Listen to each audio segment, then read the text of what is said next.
I'm Dr. Thomas Bernasek, and I'm one of the founding members of Florida Orthopaedic Institute. I do between 600 to 700 total joint replacements per year, total knee and total hip replacement. Increasingly, we are evolving to the outpatient setting, and patients who are good candidates include those who are generally healthy, generally leaner patients, muscular, more active. Patients who are not good candidates are those who have medical comorbidities, and what that means is that they have other medical conditions which makes them less safe to be done in a non-hospital, non-monitored scenario. Outpatient joint replacement is in evolution at this time. It is estimated that within the next 5 years, roughly 50% of the joint replacements we do will be as an outpatient.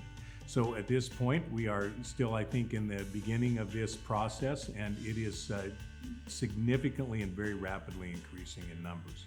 The most common procedures performed as an outpatient are hip replacement, which is where we replace both the ball and socket, and also knee replacement, of which there are two variations. There is the so-called partial replacement or unicompartmental knee replacement. That's a circumstance where we only replace a portion of the knee, and also total knee replacement, which we replace the entire portion of the knee. The bottom line is that a lot of the treatment is very similar to what we've always done with joint replacement. It's just very accelerated regarding recuperation. I think the biggest benefit of outpatient surgery is the patient's ability to return to normal activity more quickly. Because not only can we do it in a fashion that makes them recover better, but the cost is less overall to the healthcare system.